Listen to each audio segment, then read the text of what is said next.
Dando continuidade aos nossos estudos das aplicações das leis de Newton no capítulo 5, vamos considerar agora o problema de um pêndulo cônico, que fundamentalmente consiste em uma massa, uma partícula, cujas dimensões não são relevantes na modelagem matemática que nós vamos desenvolver agora. Nós temos uma massa pontual que está presa à extremidade de um fio de comprimento L.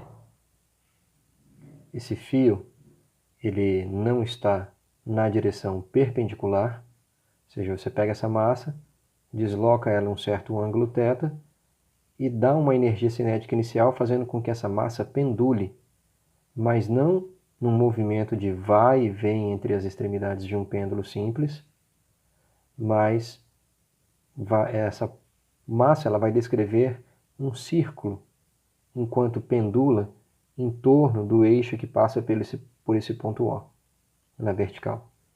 Então, nesse pêndulo cônico, o sistema como um todo descreverá um cone no espaço, de maneira que essa partícula M ela irá girar num movimento circular uniforme, ou seja, mantendo um raio R, portanto um movimento circular, uma distância fixa em torno do eixo de rotação, e o fará com uma velocidade de rotação, uma velocidade angular constante.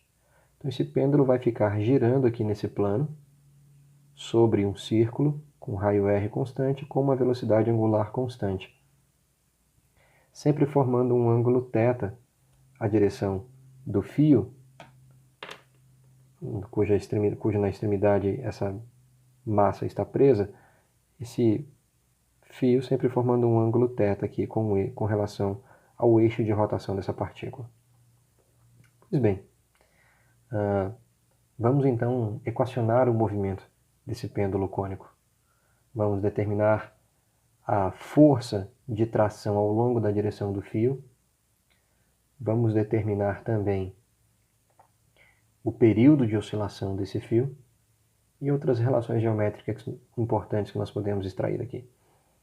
Então, se nós formos representar as forças que agem sobre a massa M, a primeira delas é a força de campo gravitacional, seu peso, vertical e para baixo.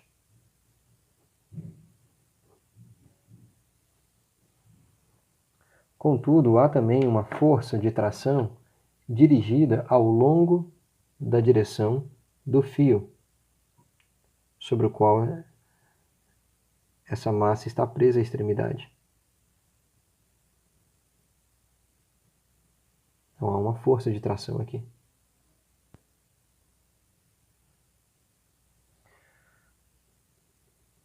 Se nós fizermos a soma vetorial dessas duas forças, pela própria regra do paralelogramo, nós encontraremos uma força resultante ao longo da direção do raio dessa trajetória. Encontraremos uma força resultante aqui, nessa direção. Essa é uma interpretação que pode ser feita. Uma outra maneira de se chegar a esta conclusão consiste na decomposição do vetor força de tração, que está dirigido ao longo da direção do fio.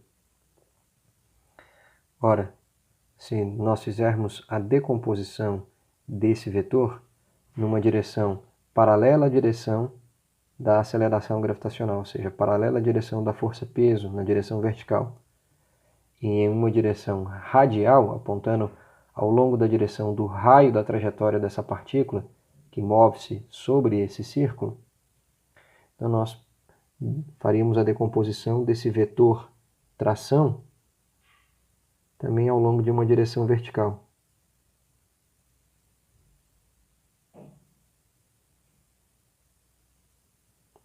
Nós teríamos uma componente da força de tração tanto na direção vertical quanto na direção radial.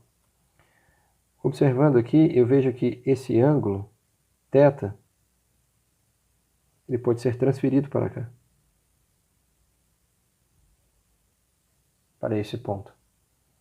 De maneira que aqui nós teríamos uma componente da força de tração na direção paralela à direção do seno desse ângulo.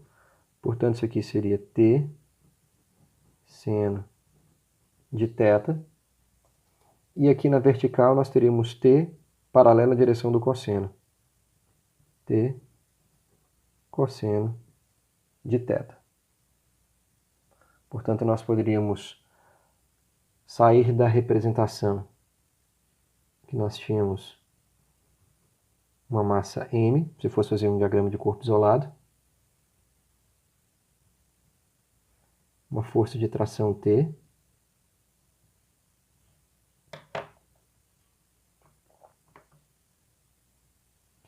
e a força peso, vertical e para baixo, mg. Nós estamos fazendo a decomposição da força de tração e passando agora para uma representação onde nós ainda temos a massa M, só que agora essa força de tração ela vai ser representada em termos de suas componentes na direção vertical e na direção que aponta ao longo do raio da sua trajetória. Portanto, T cosseno θ e T seno de θ. Enquanto que a força gravitacional continua dirigida ao longo da direção vertical. mg. Então é isso que nós fazemos.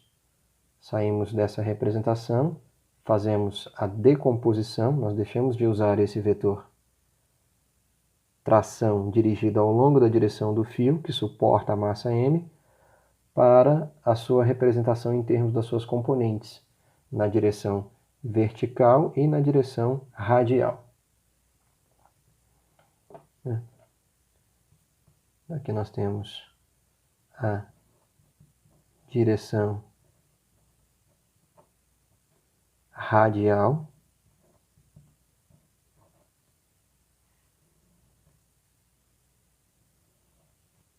e aqui nós temos a direção vertical.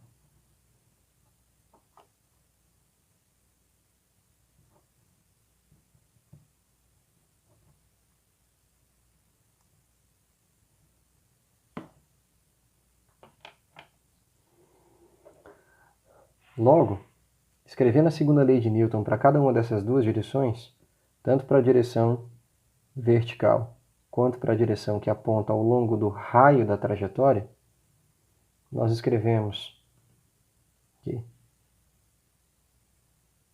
na direção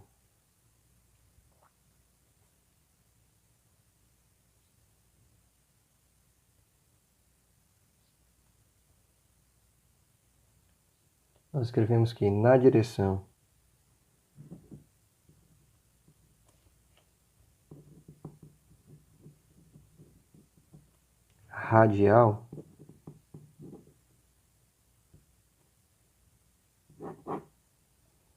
nós teremos que o peso da massa da bolinha é equilibrado por essa componente na direção do cosseno de θ da força de tração.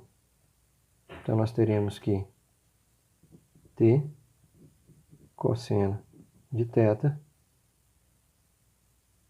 menos mg, isso deveria ser igual a massa vezes uma aceleração na direção do raio, ou na direção vertical, uma aceleração na vertical.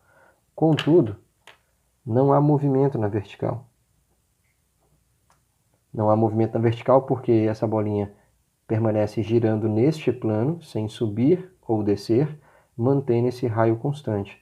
Portanto, não há aceleração na direção vertical que faça com que esse pêndulo tenha movimento subindo ou descendo esse plano de rotação.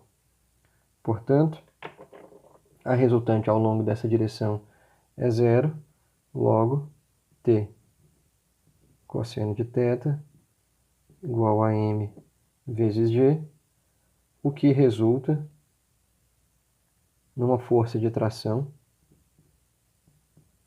igual a mg dividido por cosseno de θ. Então a gente já tem esse resultado, que é um resultado relevante. Nós assim determinamos o módulo da força de tração dirigida ao longo do fio que sustenta a massinha M.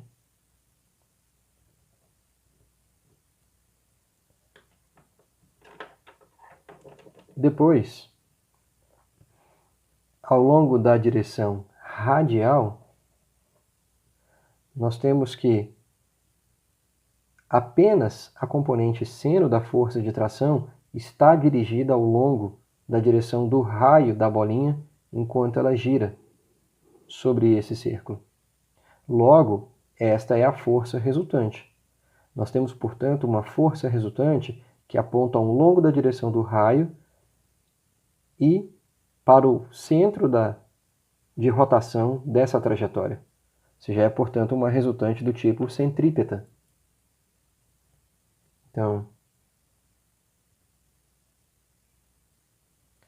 na direção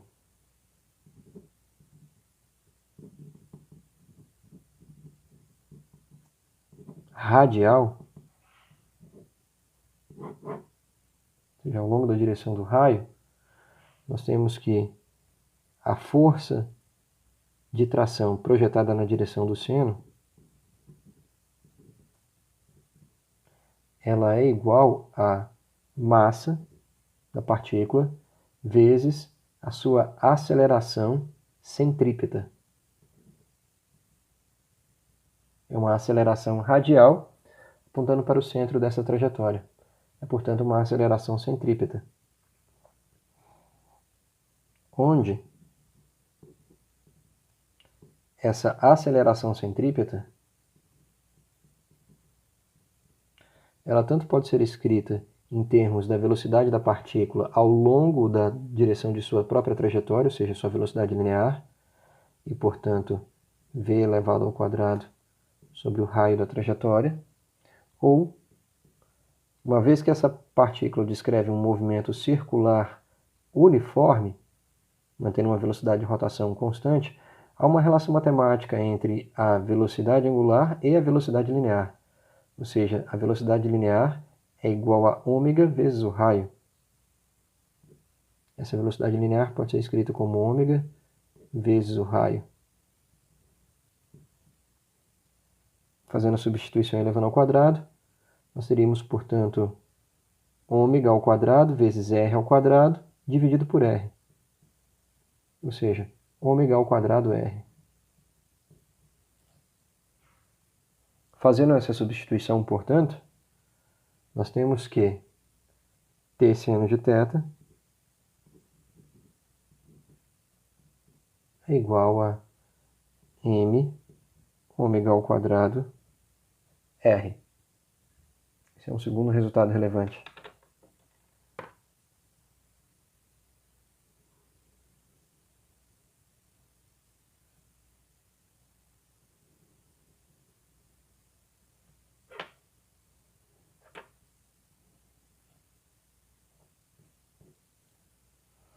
De tal maneira que,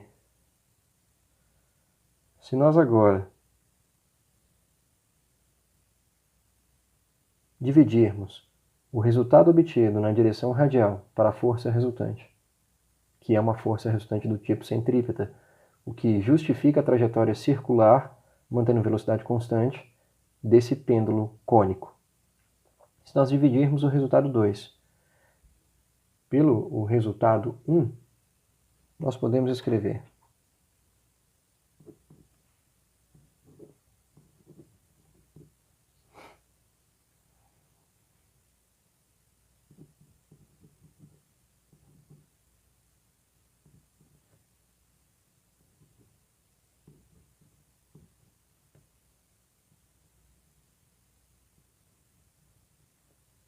dividirmos por essa equação número 1,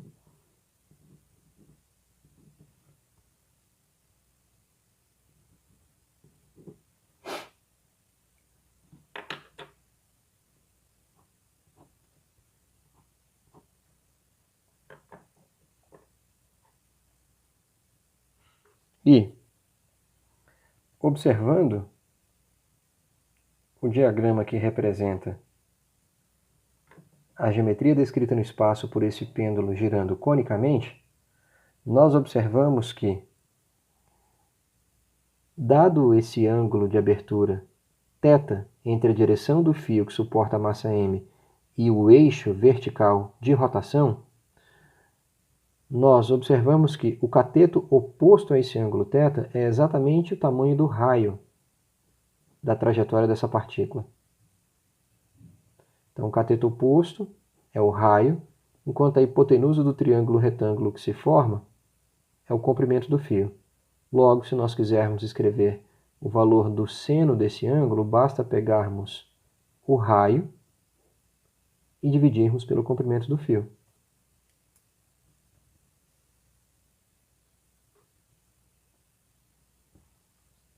Logo, aqui no seno de θ,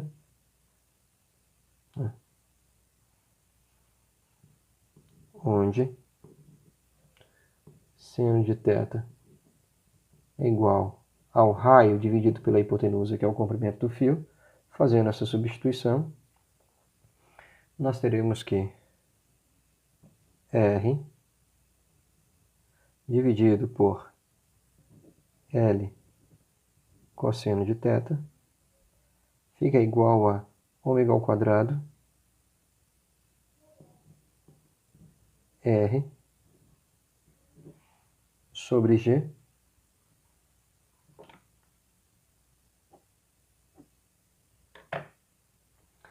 e, portanto, nós podemos isolar o cosseno de θ, uma vez que nós já sabemos como calcular o seno de θ em função do comprimento do fio e do raio da trajetória do pêndulo cônico, nós também podemos calcular separadamente o cosseno do ângulo θ.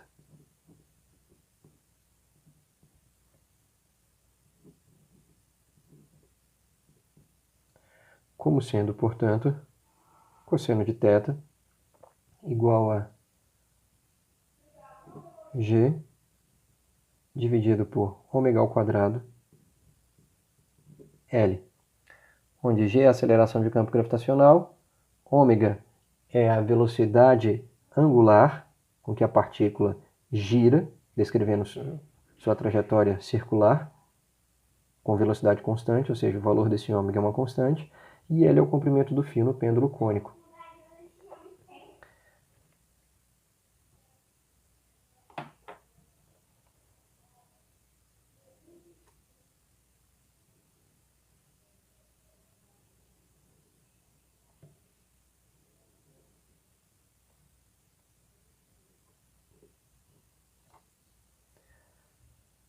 Um quarto resultado importante que pode ser obtido nesse problema do pêndulo cônico é o período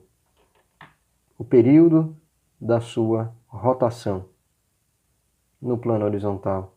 Ou seja, quando essa partícula, pendulando conicamente, executa uma rotação neste plano horizontal, ela o faz com velocidade constante, logo há um intervalo de tempo até que ela dê uma volta completa, ou seja, girando 2π radianos. A esse intervalo de tempo em que essa partícula, saindo dessa posição, percorre sua trajetória circular e está de volta a essa mesma posição inicial, tendo girado, portanto, 2π radiano em torno desse eixo vertical, se ela o fizer sempre com velocidade constante, significa que todas as voltas ela executará sempre no mesmo intervalo de tempo. Esse intervalo de tempo é exatamente o período de repetição do seu movimento.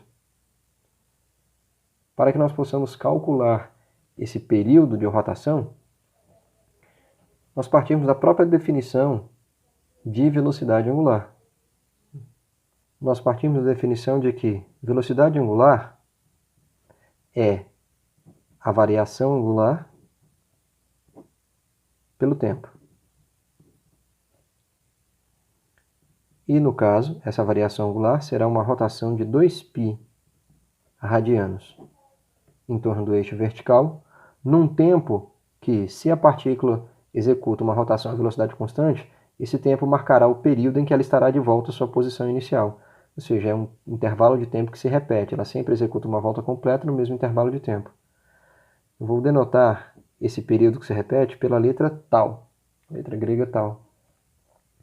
Portanto, se nós isolarmos aqui, período de rotação igual a 2π dividido por ômega. Mas, como a partir do resultado número 3 nós podemos correlacionar essa velocidade angular de rotação com o ângulo θ que o fio do pêndulo cônico faz com a direção do eixo vertical, a aceleração da gravidade e o comprimento do fio, se nós isolarmos ômega e substituirmos aqui, nós teremos que ômega ao quadrado será igual a aceleração gravitacional dividido por cosseno de θ vezes L. Portanto, apenas ômega será a raiz quadrada disso. Então, nós teremos 2π no numerador dessa fração e substituiremos ômega, isolando seu resultado na equação número 3. Que será, portanto,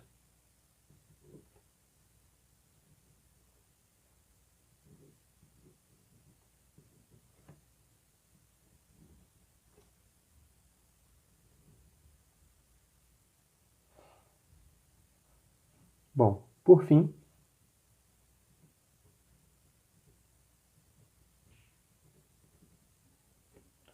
concluímos que o período de oscilação é igual a 2π raiz quadrada de L cosseno θ sobre a aceleração de campo gravitacional. Esse é um resultado bastante relevante.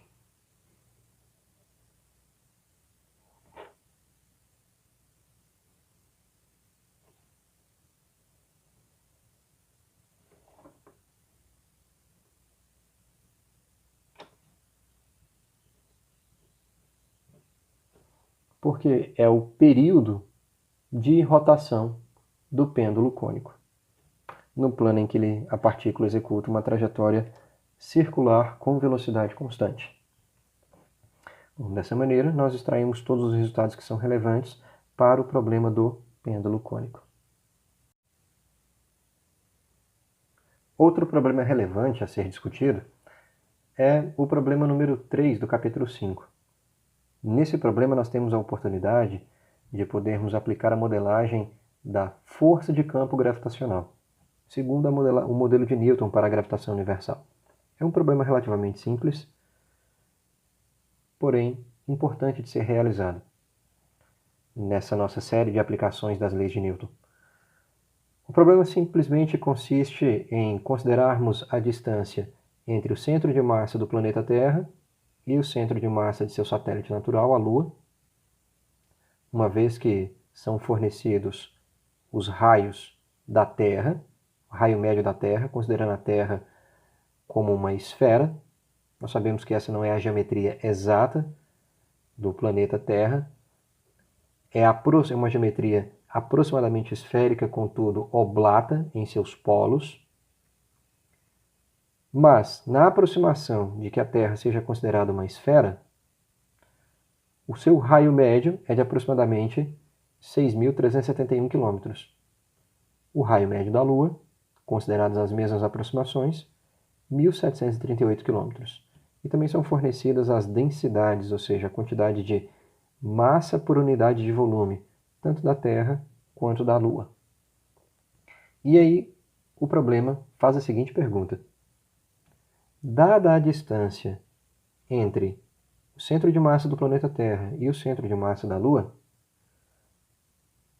em que fração dessa distância ocorre que a força com que a Lua atrai uma massa gravitacionalmente é exatamente igual à força com que o planeta Terra atrairia a mesma massa. Ou seja, há uma posição ao longo da direção que conecta o centro de massa do planeta Terra e da Lua. Há uma posição ao longo dessa direção que, se eu abandonar uma massa m nessa posição, a força resultante gravitacional sobre ela será igual a zero, ou seja, a força de atração gravitacional gerada pela Lua sobre esta massa, chamarei de força gravitacional gerada pela Lua, ela é igual à força gravitacional, força de atração gravitacional gerada pela Terra na mesma partícula. Ou seja, há um ponto da distância entre o centro de massa da Terra e o centro de massa da Lua, em que, abandonando uma massa exatamente nesse ponto, a resultante das forças de atração gravitacionais sobre esta massa é igual a zero. E aí o problema pede para se determinar em que fração dessa distância, Terra-Lua, que ocorre esse fenômeno de equilíbrio entre as forças de atração gravitacional produzidas pela Terra sobre esta massa e pela Lua sobre esta mesma massa. Bom, antes de tudo, nós precisamos recorrer à definição de força gravitacional. Então, força gravitacional, por definição,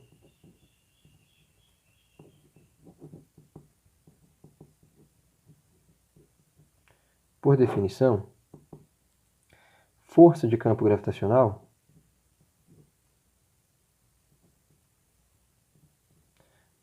é uma força sempre atrativa, nunca repulsiva. Interação gravitacional entre massas é sempre uma interação de atração e que não depende do contato entre as massas. Se estabelece a distância por meio do campo gravitacional no espaço. E ela se escreve como sendo menos g, que é a constante universal da gravitação. Essa força, sua intensidade, é diretamente proporcional ao produto entre as massas que estão interagindo gravitacionalmente. Então, a multiplicação de uma massa pela outra.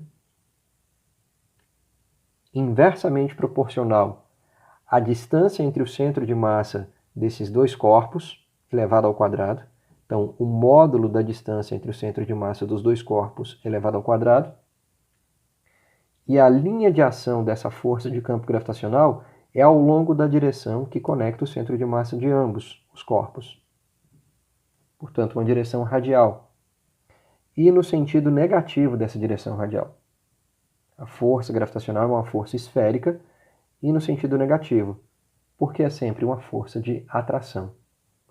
Tal que, se nós formos escrever um módulo da força gravitacional produzido pelo planeta Terra nesta posição sobre a partícula de massa m, e o módulo da força gravitacional produzido pela Lua na mesma massa, na mesma posição, nós teremos que levar em consideração essa modelagem matemática, essa regra de proporção que envolve o produto das massas e o inverso do quadrado da distância entre elas. Portanto, a distância aqui é o ponto-chave. Então, nós precisamos levar em consideração a distância entre o centro de massa do planeta Terra e o centro de massa desta partícula. Essa distância nós chamaremos de distância d, que é o total da distância entre o centro de massa da Terra e a Lua, distância d, menos esta porção, que diz respeito à distância do centro de massa da Lua até a localização da partícula. Então, portanto, se nós chamarmos essa distância de x, essa distância aqui, portanto, será d menos x. Dito isso, nós temos que na condição de equilíbrio estático, então, na condição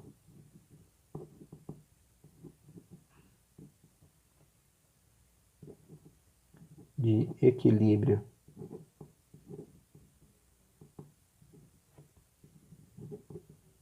estático, ou seja, na condição em que a força resultante sobre esta massa é zero e ela permanece parada nessa posição, a uma distância x do centro de massa da Lua e uma distância d menos x do centro de massa do planeta Terra, na condição de equilíbrio estático, nós escrevemos que a força, o módulo da força de campo gravitacional agindo produzida pelo planeta Terra sobre a massa é igual ao módulo da força de campo gravitacional produzido pela Lua sobre essa massa. Ou seja, soma vetorial da força gravitacional produzida pela Terra mais a força gravitacional produzida pela Lua sobre a mesma massa é igual a zero. Logo, em módulo, nós escrevemos que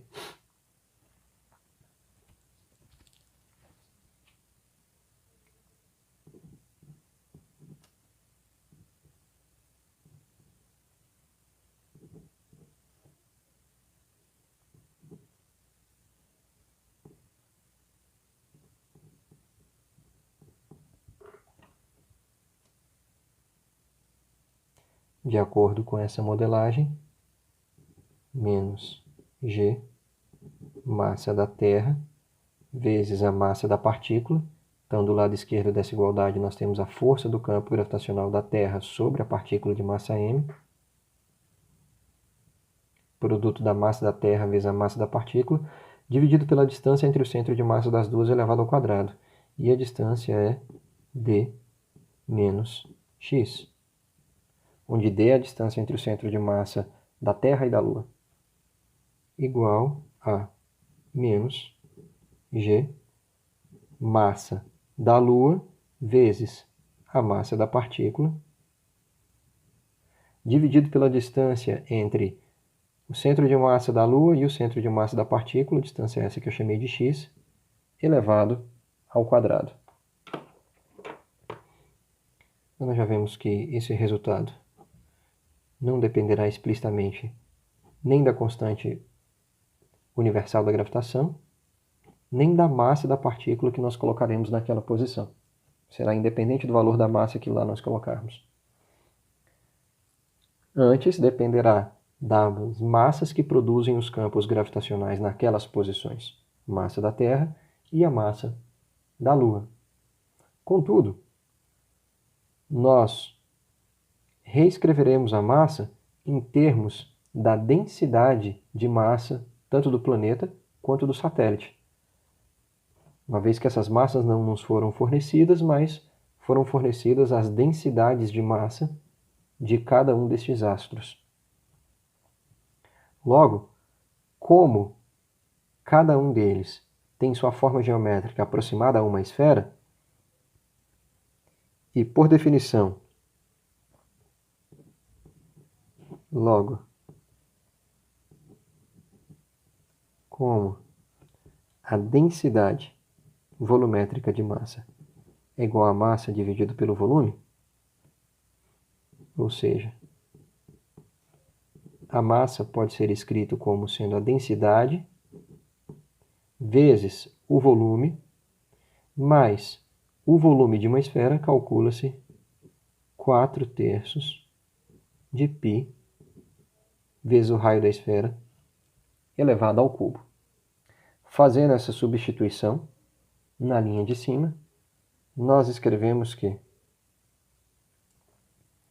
massa dividido pela diferença d menos x elevado ao quadrado, nós substituiremos massa por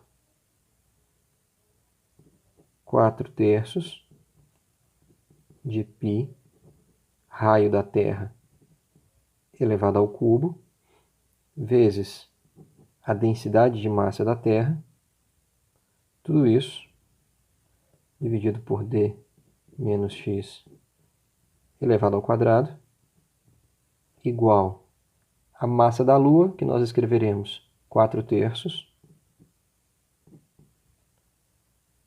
de π vezes o raio da Lua elevado ao cubo, vezes a densidade de massa da Lua, tudo isso dividido por x elevado ao quadrado.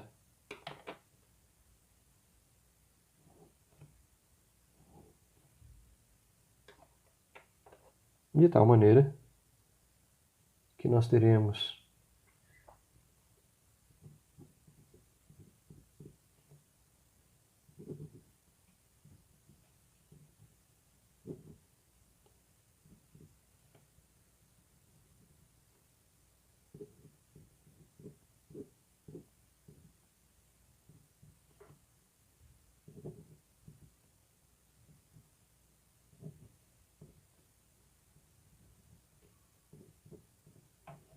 x elevado ao quadrado. Continuando esse desenvolvimento, vamos reorganizar esses termos, de maneira a isolar a variável x do problema.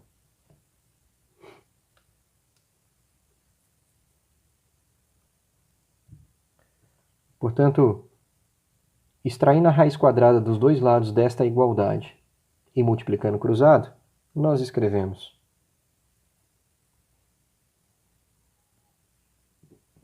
x vezes a raiz quadrada de raio da Terra elevado ao cubo, vezes a densidade de massa da Terra, igual a d menos x, vezes a raiz quadrada do raio da Lua elevado ao cubo, vezes a densidade de massa da Lua. Ou ainda,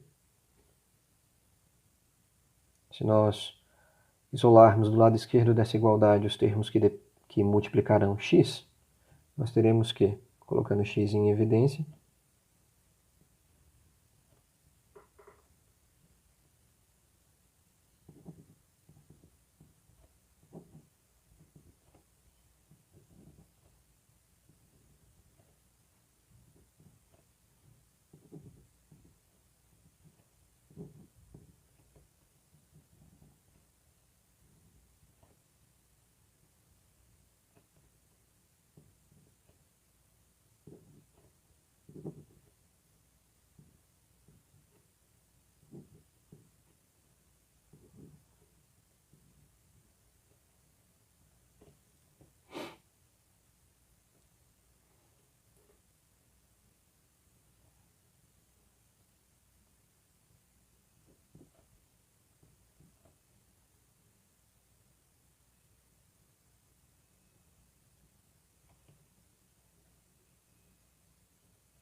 se nós colocarmos essa raiz quadrada em evidência, que envolvem os parâmetros da Lua,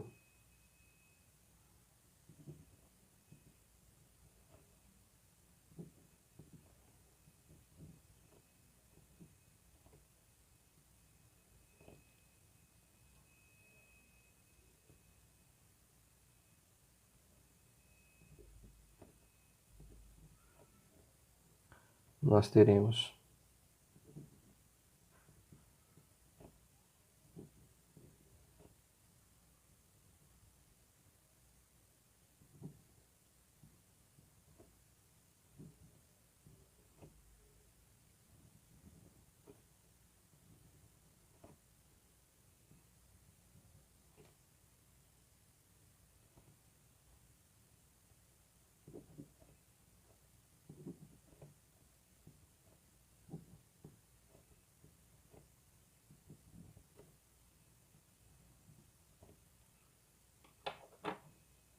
de tal maneira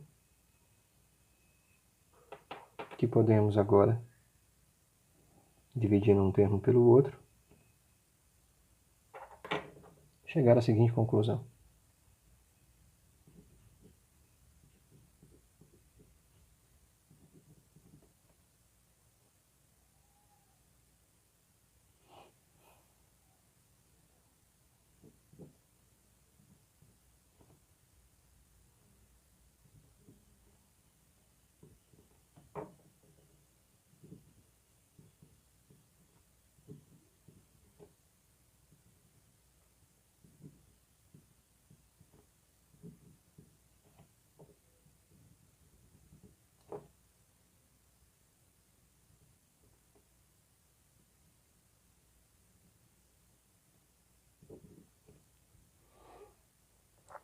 Ou seja, substituindo agora no denominador dessa fração o valor do raio da Terra elevado ao cubo, multiplicando pela densidade de massa da Terra, dividindo pelo raio da Lua elevado ao cubo, multiplicando pela densidade de massa da Lua. Resolvendo este denominador, com os dados que são fornecidos no início do problema, nós podemos, portanto, calcular que fração da distância total entre o centro de massa da Terra e da Lua, d, corresponde à distância x. Distância essa que diz respeito à posição em que deve ser colocada a partícula de massa m na distância entre o centro de massa da Terra e o centro de massa da Lua. Qual é o valor da distância x em que haverá o equilíbrio estático das forças de atração gravitacional sobre essa partícula de massa m. Então aqui nós temos as informações dos raios da Terra e da Lua, das densidades de massa da Terra e da Lua. Fazendo as devidas substituições,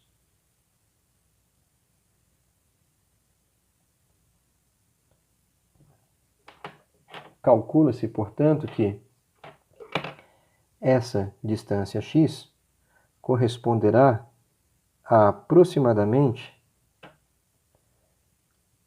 10% do valor total da distância Terra-Lua. Ou seja, isso aqui será aproximadamente igual a 0,1 vezes d. 0,1 d. Ou seja,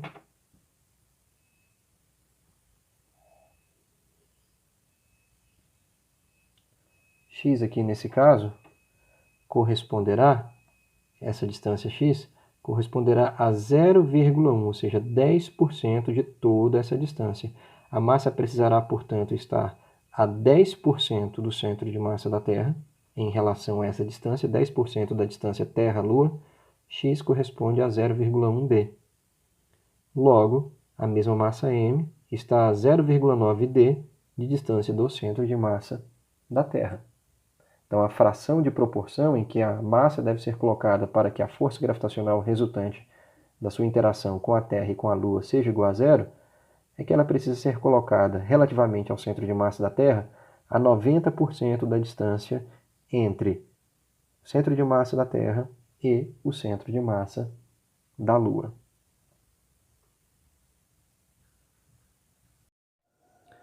Uma outra classe importante de problemas que aparece no capítulo 5 diz respeito a problemas que envolvem a associação de polias numa máquina de Atwood, a semelhança do que nós vemos aqui no problema número 10 do capítulo 5.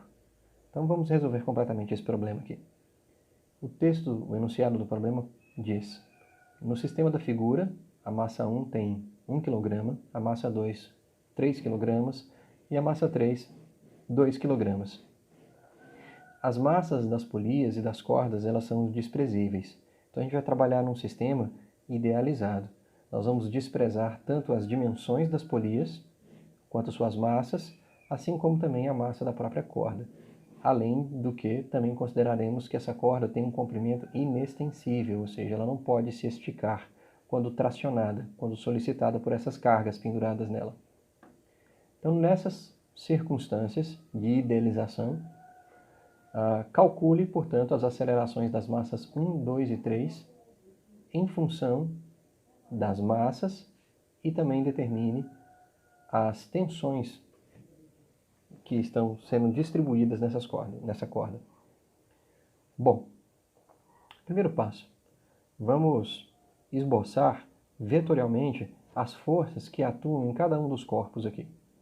Então, se nós pensarmos primeiro na força de campo gravitacional atuando em cada uma dessas massas, nós temos aqui na massa 1, esse vetor em vermelho que eu vou usar para denotar a força de campo gravitacional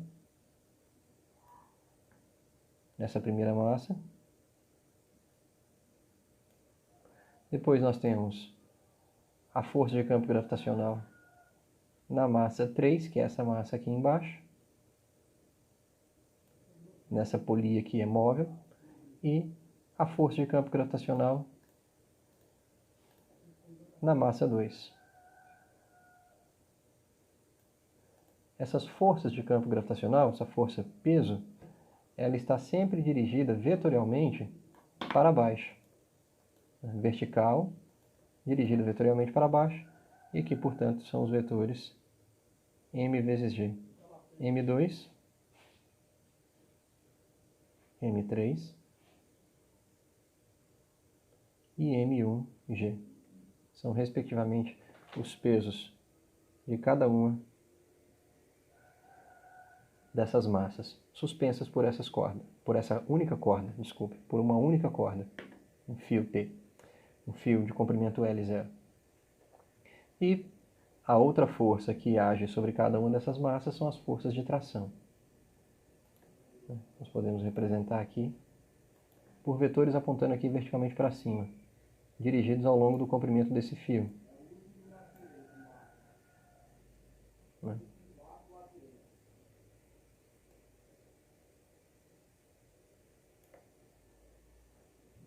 Essas forças de tração, dirigidas verticalmente para cima.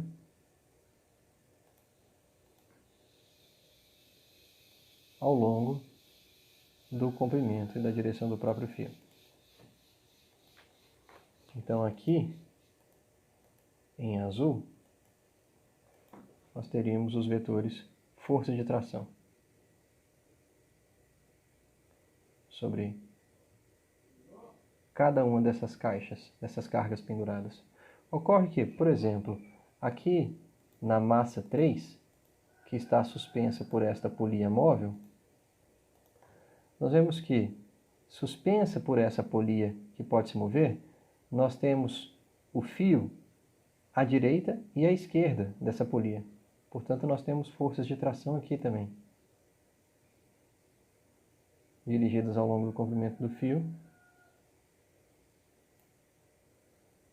que são responsáveis por tracionar essa polia em função do movimento das massas 1 e 2.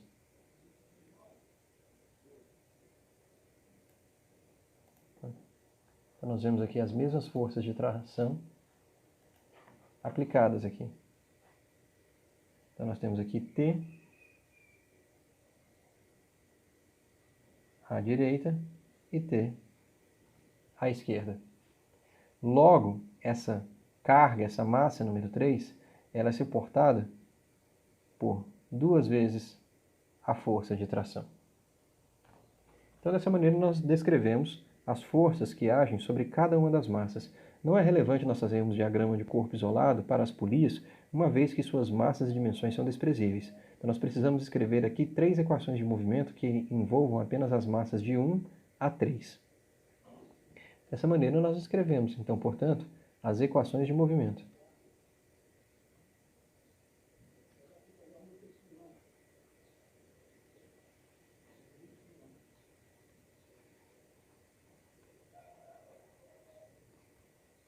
De cada uma das partes que são importantes nesse sistema.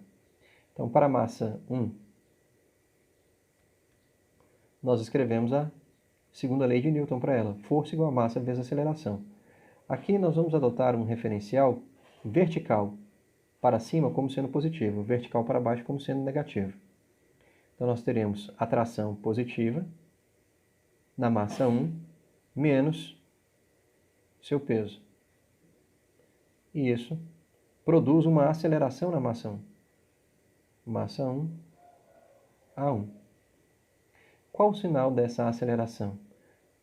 É um sinal positivo, significando que a força resultante está para cima e essa partícula adquire movimento e aceleração verticalmente para cima, a massa 1 sobe. Isso vai depender das massas 2 e 3. Ou essa aceleração da massa 1 é negativa, ela aponta para baixo. Vai depender se M1 é mais massivo do que 2 e 3 juntos. Então, a depender da relação de proporção entre as massas, nós vamos ter uma dinâmica aqui nesse sistema. Então, agora nós escrevemos apenas de maneira generalizada. esse sinal não é colocado aqui, ele aparece naturalmente quando nós realizamos o cálculo das acelerações, a depender do valor das massas, da relação de proporção entre elas. Então, por enquanto, a gente não coloca sinal aqui para as acelerações. Esse sinal vai ser determinado pela relação de proporção entre as massas. Então, continuando aqui para a massa 2,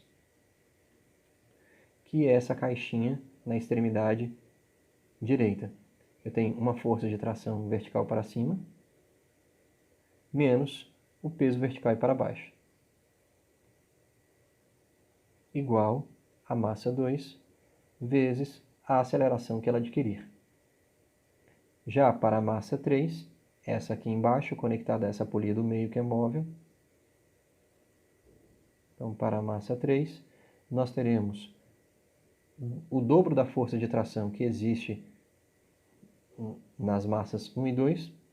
Então, nós teremos 2 vezes a força de tração aplicada verticalmente para cima, portanto, com sinal positivo, menos o peso dessa caixa para baixo, vertical e para baixo, igual a massa 3 vezes a aceleração 3.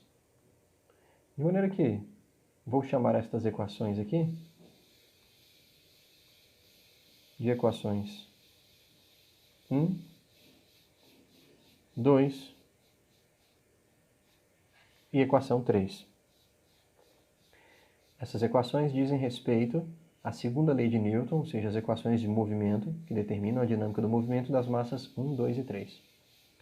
Agora repare que nos é perguntado quais são as acelerações 1, 2 e 3, né? A pergunta do problema está aqui. As acelerações 1, 2 e 3 e a força de tensão na corda. Se a corda fica tensionada quando essas cargas são penduradas nela.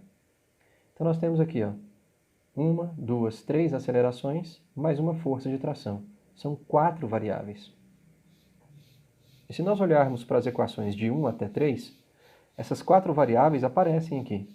Você tem aqui aceleração 1, aceleração 2, aceleração 3 e a força de tração, aparecendo nas 3 equações. Então eu tenho 3 equações, mais 1, 2, 3, 4 variáveis. As 3 acelerações, mais a força de tração. Eu tenho um sistema de um sistema linear, porque não tem ninguém elevado a qualquer expoente aqui diferente de 1. Então eu tenho um sistema linear de 3 equações, mas onde eu preciso saber o valor de 4 variáveis. Esse sistema não é possível de ser determinado dessa forma. Está faltando uma equação. Eu tenho 4 variáveis e 3 equações linearmente independentes. Eu preciso de uma quarta equação linearmente independente para poder solucionar completamente esse sistema de equações. Agora, onde é que nós vamos obter essa quarta equação, que relaciona pelo menos 3 dessas 4 variáveis? Ora, o movimento dessas 3 caixas, dessas 3 massas, está vinculado. O que significa isso? Se, por exemplo, eu abaixar, puxando aqui a massa 1 para baixo, verticalmente, eu imediatamente e inevitavelmente eu acabo por suspender as outras 2 massas. Porque o movimento das 3 está vinculado. E o vínculo se dá através desse fio, dessa corda, que passa sobre as 3 polias e as 3 massas estão conectadas, vinculadas através do comprimento dessa corda.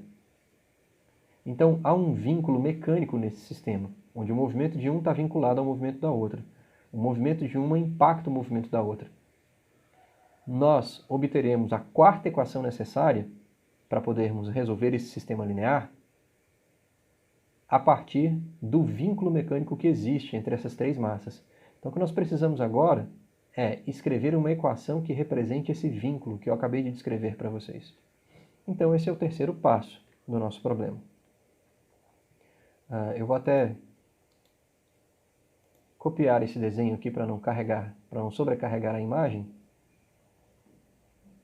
Vou copiá-lo aqui do lado.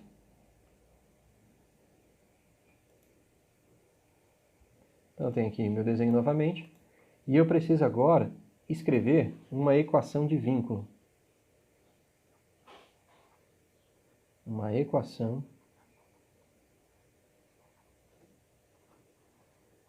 de vínculo para esse meu sistema de 3 massas e 3 polias.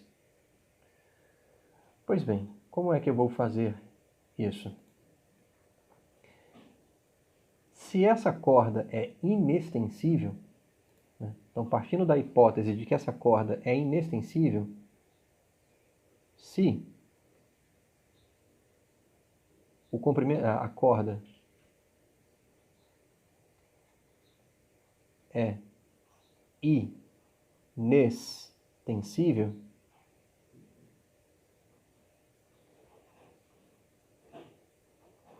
significa que o seu comprimento não pode ser estendido, ela não pode ser esticada quando tracionada, ou mesmo quando essas massas são amarradas a ela.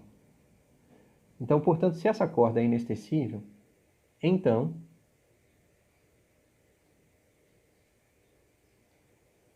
isto significa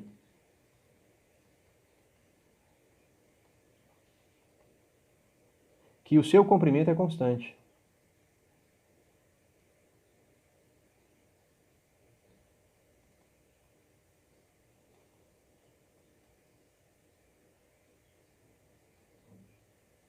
E esta é a chave para nós obtermos uma relação, uma equação de vínculo entre o movimento dessas 3 massas. Então, o seu comprimento é constante e eu vou denotar esse comprimento por L0. Então, ela tem um comprimento aqui constante, L0, comprimento do fio. O que inclui o comprimento de corda que passa por sobre estas polias, por baixo dessa, por sobre essa terceira polia. E nós vamos desprezar os diâmetros dessas polias, logo nós vamos desprezar os comprimentos de corda que estão aqui passando sobre essas polias, nós vamos desprezar esses comprimentos de corda aqui. Assim como nós também vamos desprezar o comprimento destas hastes, que suportam as polias 1 e 2 e suportam a massa 3.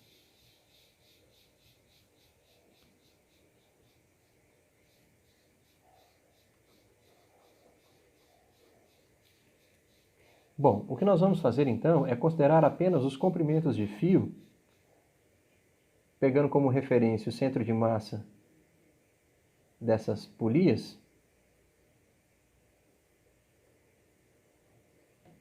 pegando como referência seus centros de massa,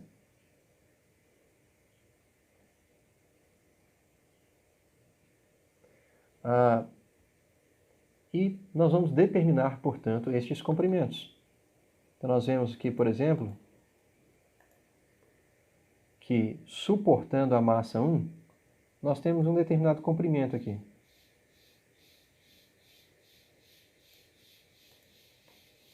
A este eu chamarei de L1.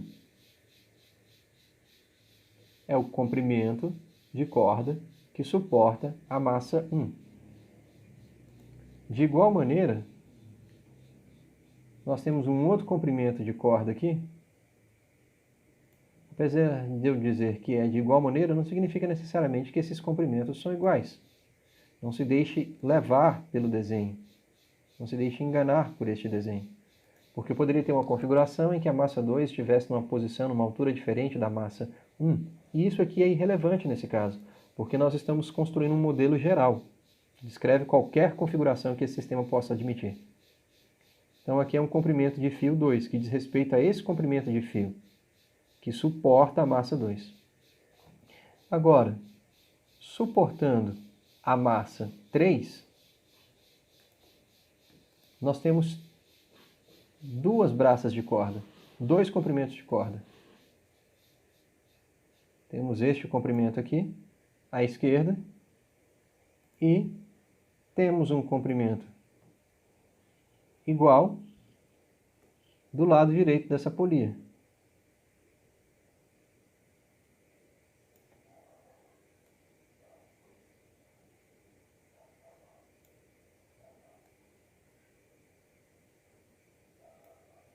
Então nós temos 2 comprimentos de corda aqui. Eu tenho L2 desse lado, à esquerda, e L2 desse lado, à direita. Por que eu estou dividindo, segmentando dessa forma? Porque, raciocinem, se o comprimento da corda é constante, se o comprimento dessa corda, né, se o comprimento dela é constante, significa que se eu somar o comprimento de corda que suspende a massa 1, mais os dois comprimentos de corda que suspendem a massa 3. Ah, desculpa, aqui é subíndice 3, né? Se eu somar o comprimento de corda que suspende a massa 1, mais os dois comprimentos de corda que suspendem a massa 3, mais o quarto comprimento de corda que suspende a massa 2, ao eu somar esses 4 comprimentos, eles têm que dar o comprimento total do fio, desprezando a porção de corda que passa sobre as duas polias superiores e embaixo dessa polia inferior. Então, o somatório desses 4 comprimentos de corda dá o comprimento total, que é uma corda constante, de comprimento constante. Então, dessa maneira, nós escrevemos a equação de vínculo da seguinte forma. Eu tenho que o comprimento da corda que suporta a massa 1 mais o comprimento da corda que suporta a massa 2 mais 2 vezes o comprimento da corda que suporta a massa 3, porque eu tenho 2 comprimentos iguais, mais 2 vezes o comprimento da corda que suporta a massa 3.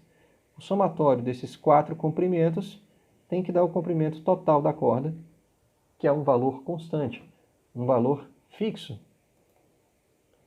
E a partir daqui, a gente escreve nossa relação de vínculo. Essa é uma equação de vínculo para as posições das partículas, porque se nós pegarmos como referência, por exemplo, o centro de massa, o eixo dessas roldanas superiores, a posição de cada partícula pode ser localizada abaixo desses dois eixos, abaixo dessas duas polias, com relação ao comprimento de corda que suporta cada uma delas. Dependendo do tamanho desses comprimentos de corda, nós saberemos o quão abaixo dos eixos dessas polias, ou de qualquer outra referência horizontal que nós escolhêssemos, o quão abaixo essas massas estariam. Então, determinar os comprimentos é, de fato, determinar as posições das partículas na vertical, em relação a uma referência horizontal, em comum, as 3 massas. Portanto, isso aqui é uma equação de vínculo para as posições. Essa é a relação de vínculo. Então, isso aqui é uma equação de vínculo para as posições das massas M1, M2 e M3. Tinha chamado as outras equações de 1, 2 e 3. Chamarei essa equação aqui. Bom, essa que nem tem a necessidade de numerar, deixa eu desenvolvê-la melhor. Agora, isso aqui é um vínculo para as posições. Lembremos-nos que o nosso problema consiste em determinar 4 variáveis, 3 acelerações e um valor de tração. Um vínculo para as posições não nos ajuda em nada nesse sistema. Eu preciso de uma equação que relacione acelerações e tração, ou pelo menos 3 dessas 4 variáveis. Tem que envolver só as acelerações, ou pelo menos uma equação que envolva a tração e duas ou 3 das acelerações que precisam ser determinadas. Então, eu preciso transformar esse vínculo, que é um vínculo das posições, num vínculo de acelerações. Bom, como é que eu farei isso? Ora, qual é a relação entre posição e velocidade? A variação da posição no tempo escreve a velocidade. Então, se eu derivar uma vez no tempo,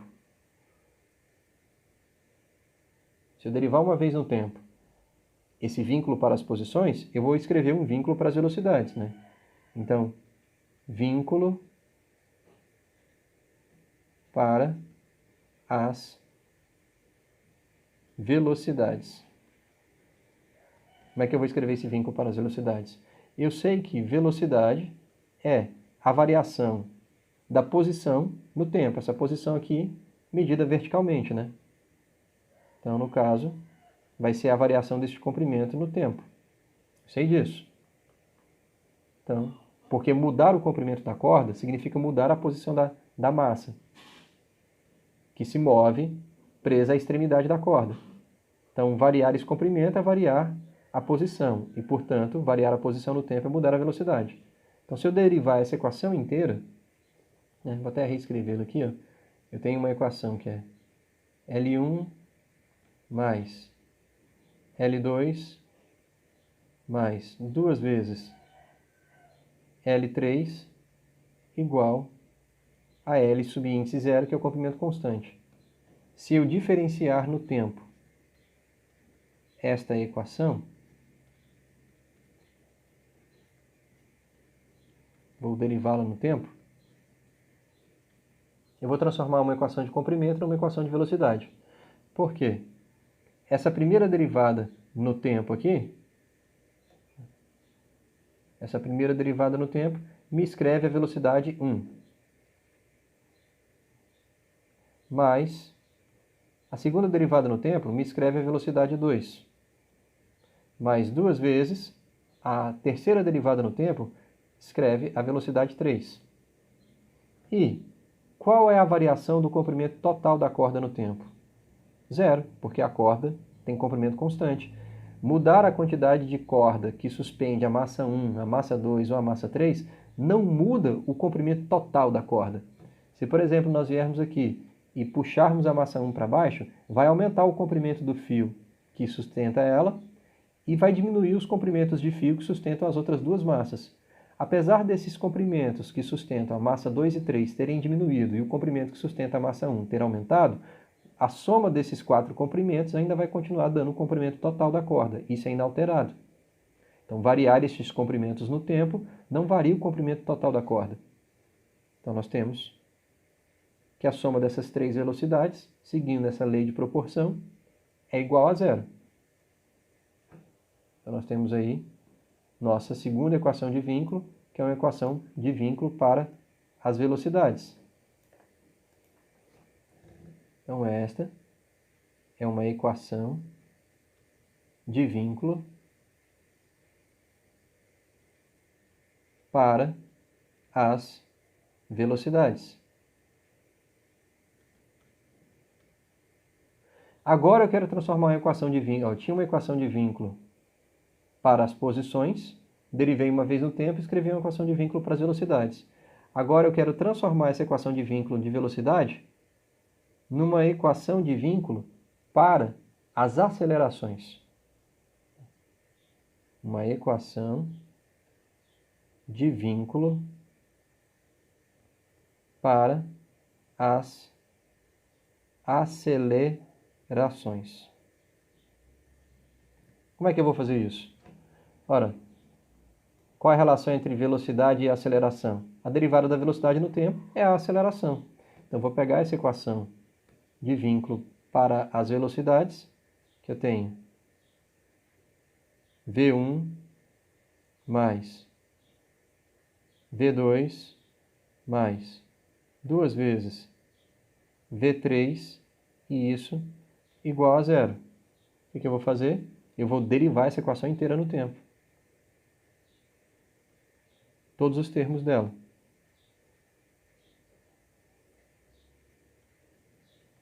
Quando eu derivar essa equação no tempo, eu vou, portanto, conseguir escrever uma equação para as acelerações, porque a variação da velocidade 1 no tempo, é a aceleração 1, mais a variação da velocidade 2 no tempo é a aceleração 2, mais a variação da velocidade 3 no tempo é a aceleração 3. Então, dessa maneira, a gente consegue escrever uma equação de vínculo para as acelerações. Ou seja, uma quarta equação que envolve 3 das 4 variáveis do sistema que a gente precisa resolver. Então, vou chamar essa aqui de equação número 4. Então, eu tenho 4 equações. Vamos olhar agora o quadro inteiro. Eu tenho 4 equações, né? As equações que envolvem força de tração e as 3 acelerações, equações 1, 2, 3. E uma quarta equação que envolve as 3 acelerações. Agora sim, eu tenho um sistema de 4 equações e 4 variáveis que a gente pode resolver completamente. Então, por exemplo, o que eu posso fazer é vir nas equações. Agora é conta, é matemática. A parte física já acabou, a análise física do problema. O que a gente precisa agora é resolver essas contas. Então eu posso vir aqui nessas equações que envolvem a massa 1, equação número 1, e a massa 2, equação número 2. Eu posso isolar a aceleração 1 e 2 nessas três equações. Posso isolar a aceleração 1 e 2 nessas três equações. E posso fazer a mesma coisa aqui na equação 3. Eu vou isolar as acelerações. Quando eu isolar as acelerações, elas ficarão em função da força de tração. Aqui na equação 4 eu não tenho uma equação que me relaciona as acelerações 1, 2 e 3, então eu vou isolar as três acelerações nas equações de 1 a 3 e substituir na equação número 4, o que significa que, por fim, eu vou ficar com uma equação apenas nas trações. Apenas na tração. Trações não, porque é uma tração só ao longo do fio inteiro. Apenas na tração. Então, por exemplo, eu vou vir aqui nessas equações 1, 2 e 3. Vou vir aqui nessas equações 1, 2 e 3. E eu vou isolar as massas, né? Desculpa, vou isolar a aceleração. Então eu vou dividir pela massa 1 dos dois lados da igualdade 1, da equação 1. Então, dividindo pela massa, eu vou ficar com A1 igual a força de tração dividido por M1. Força de tração dividido por M1. Menos M1G dividido por M1 dá apenas G. Então, reescrevi a equação 1. Essa aqui ainda é a equação 1. Depois eu vou reescrever a equação 2. A2 é igual a T dividido por M2 menos M2G dividido por M2 dá apenas G. Então, eu reescrevi a equação número 2. Reescrevo a equação número 3. Equação número 3, A3, vai ficar igual a 2T dividido por M3, né? 2T dividido por M3. É a mesma coisa. Então, 2T dividido por M3 menos M3G dividido por M3 dá apenas menos G. E dessa maneira, eu reescrevo a equação número 3. Então, eu vou pegar essas três equações, 1, 2 e 3, e substituí-las na equação número 4. É isso que nós vamos fazer. Vamos pegar essa equação, essas três equações, e nós vamos substituir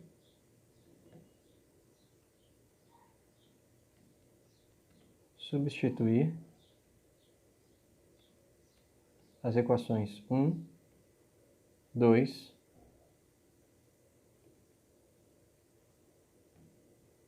e 3 na equação número 4. É isso que a gente vai fazer. Então, olha só. Eu vou ter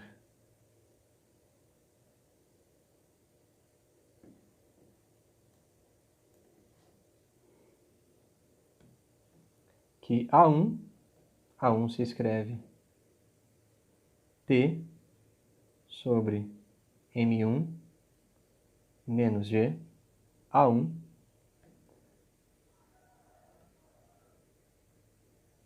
mais A2. A2 se escreve T sobre M2 menos G,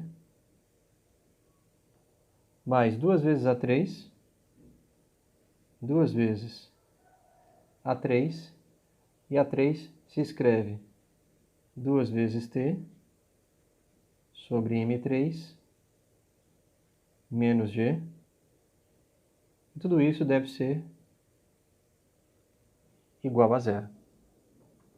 Então vejam vocês agora que, como as massas 1, 2 e 3 são fornecidas, são um dado do problema, a aceleração de campo gravitacional é uma constante, nós temos uma equação agora onde a única variável é a força de tração.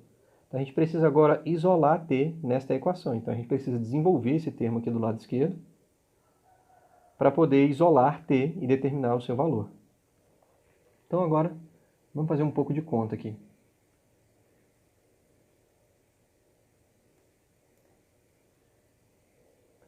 Então, vamos lá, agora é continha. Então primeiro, vamos tentar deixar todos os termos que envolvem T mais próximos um do outro. Então eu vou ter T dividido por M1 mais T dividido por M2 mais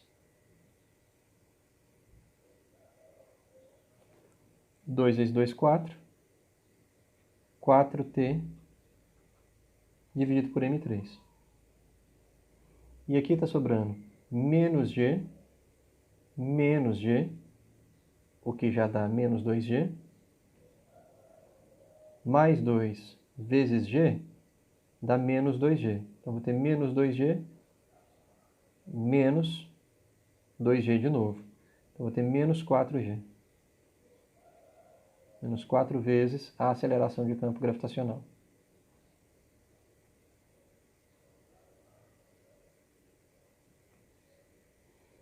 Se eu colocar T em evidência aqui, a tração em evidência, eu vou ter a soma de 3 frações.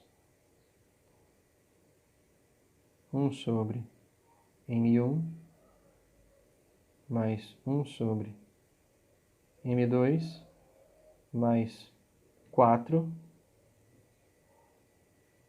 sobre M3. Tudo isso igual a 4G. Já somei 4G dos dois lados dessa igualdade. Agora eu preciso tirar o mínimo múltiplo comum aqui.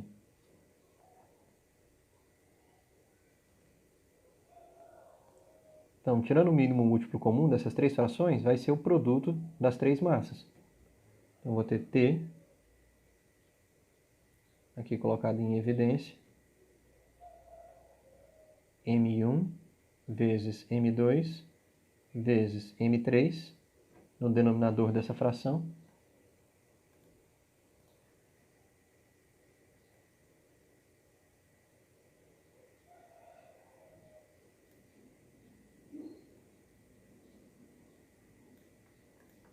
Aqui embaixo, né? Fecha parêntese aqui. Então, agora, lá em cima, quando eu dividir esse M1, M2, M3 por M1, sobra M2 vezes M3 mais a semelhança, o produto desses três dividido por esse aqui, vai dar M1 vezes M3 mais o produto desses três dividido por esse aqui, 4 vezes M1 vezes M2. Isto igual a 4 vezes G. Então, se a gente isolar a força de tração agora, basta a gente dividir nos dois lados dessa igualdade por tudo que está dentro desse parêntese. Ou seja, a força de tração vai dar igual a 4 vezes M1, M2, M3, dividido por tudo que está aqui. Então vai ser M2 a gente quiser até colocar na ordem, eu vou ter 4, M1, M2, 4, M1, M2, mais M1 vezes M3, M1 vezes M3, mais M2 vezes M3, M2 vezes M3,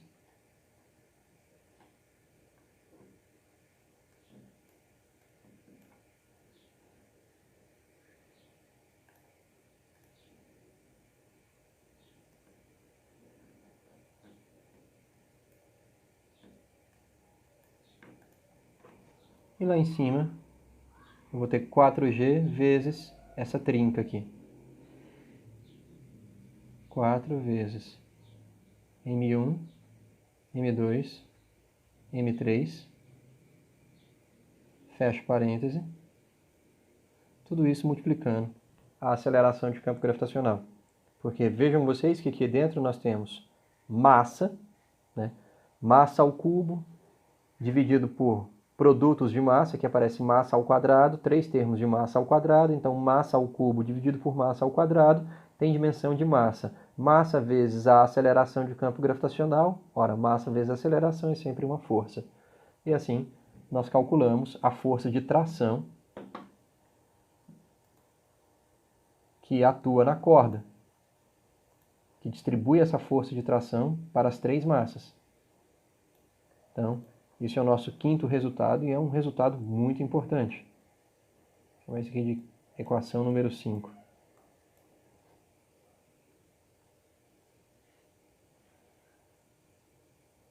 Equação número 5.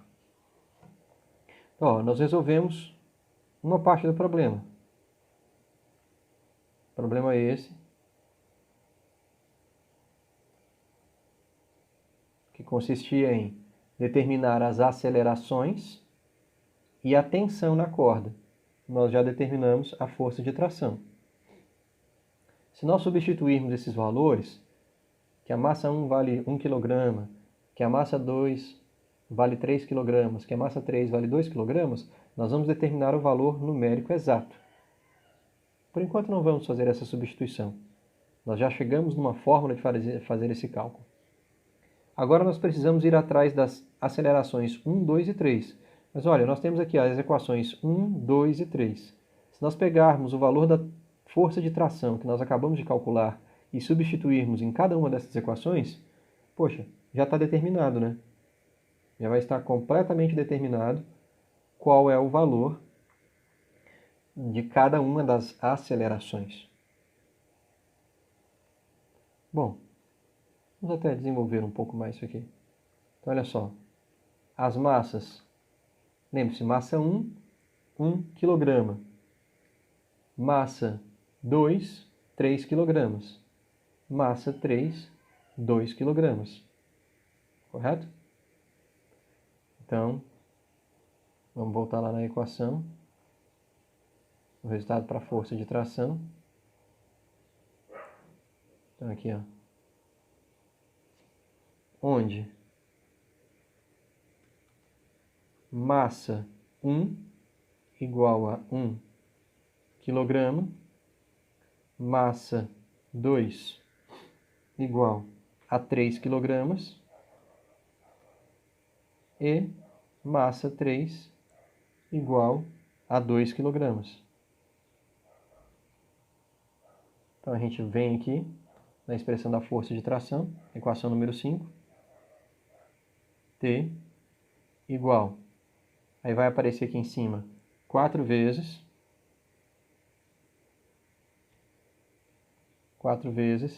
M1, que é 1, vezes M2, que são 3 kg, vezes M3, que são 2 kg. 3 vezes 2, 6, vezes 1 dá 6, 6 vezes 4, 24. Então aqui em cima a gente já sabe que dá 24 o resultado dessa conta. 24 kg ao cubo. Porque tem massa, vezes massa, vezes massa. Aqui embaixo,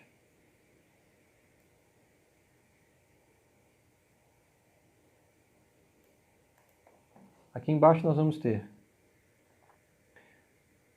4 vezes a massa 1, que é 1 kg, vezes a massa 2, que são 3 kg, mais a massa 1, que é 1, vezes a massa 3, que são 2 kg, mais a massa 2, que são 3 kg, vezes a massa 3, que são 2 kg.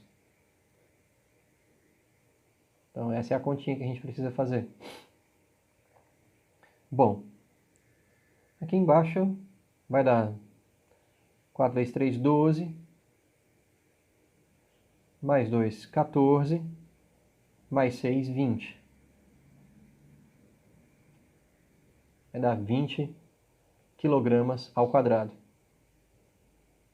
Isso aqui vai ser... e tudo isso multiplicando a aceleração g. Ora, o resultado disso aqui vai ser 24 sobre 20, que, simplificando por 4, 24 por 4 dá 6. 20 por 4 dá 5. Então, isso vai dar 6 quintos da aceleração gravitacional. Lembrando que isso aqui tem dimensão de força, porque esses 6 quintos tem dimensão de massa. Correto? Esses 6 quintos tem dimensão de massa. Resultado esse que eu vou chamar de resultado número 6.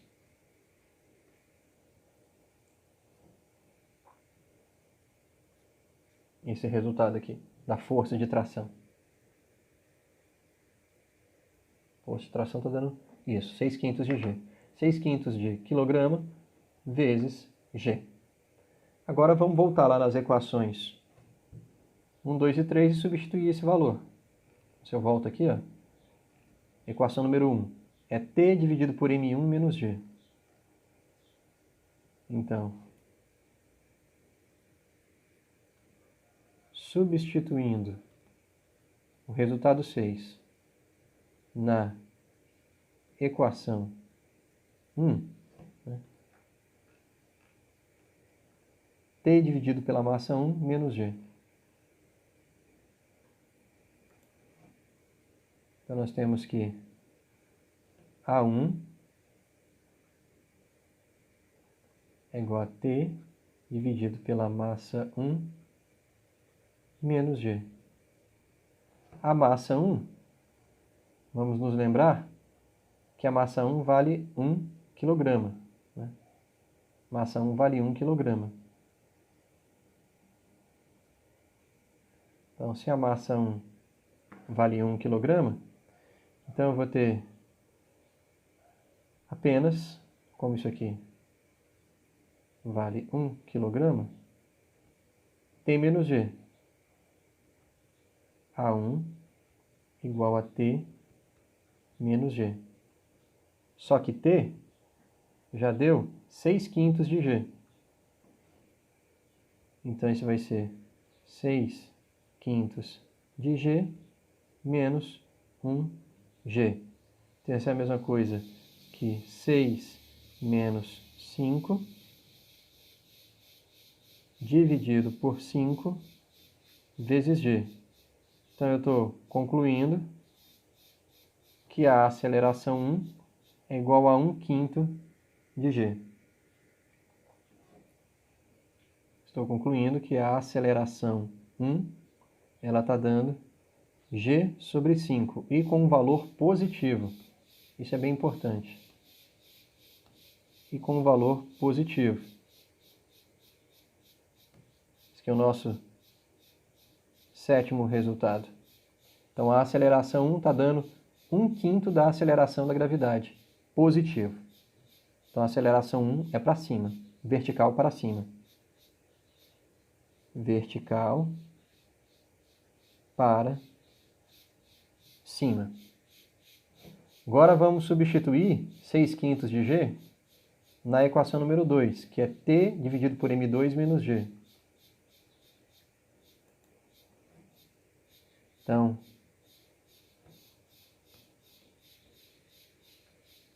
substituindo o resultado 6 na equação 2.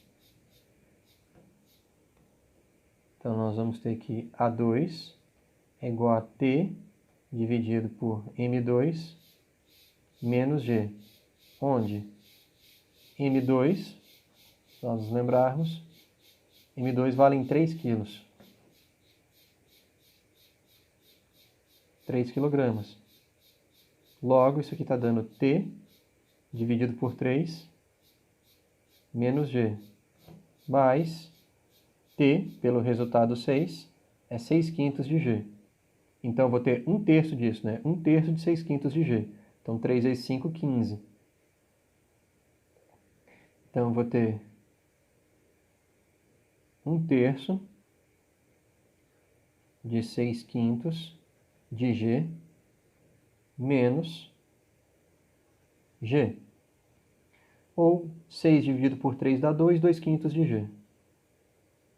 2 quintos de G menos G. Ora, isso é igual a 2 menos 5 dividido por 5 vezes G. Ou seja, nós estamos chegando à conclusão de que essa aceleração 3, aceleração 2, essa aceleração 2, ela vai ser igual a menos 3 quintos da aceleração gravitacional.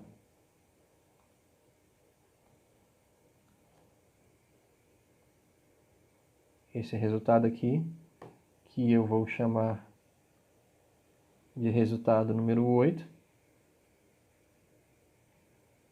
é uma aceleração vertical para baixo. Então, enquanto a 1 subir, a massa 2 vai descer. O que indica isso é o sinal negativo aqui, ó. Vertical para baixo. Sinal vertical para baixo. Agora vamos voltar lá na equação número 3. 2t dividido por m3 menos g.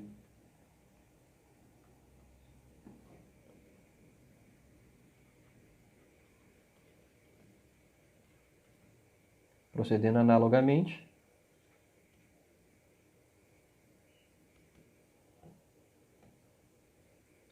A aceleração 3 é igual a 2t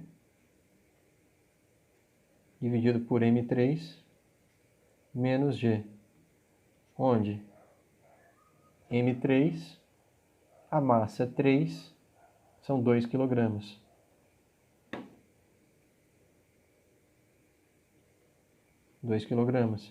Então, isso vai ser 2t dividido por 2 menos g. Então, isso aqui vai ser t menos g, 6 quintos de g menos g. Isso aqui vai dar igual à aceleração da primeira massa. 6 menos 5 vai dar 1, 1 quinto. Vai dar g sobre 5. A aceleração 3 está dando 1 quinto da aceleração de campo gravitacional.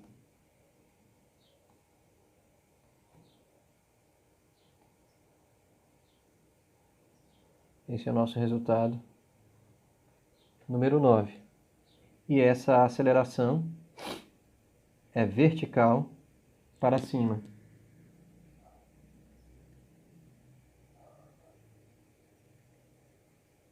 Vertical para cima.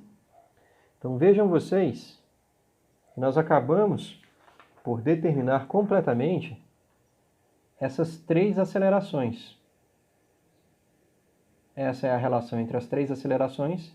A aceleração 1 é igual à aceleração 3, não apenas em intensidade, mas também em direção e sentido. E a aceleração 2, ela é maior do que as acelerações 1 e 3.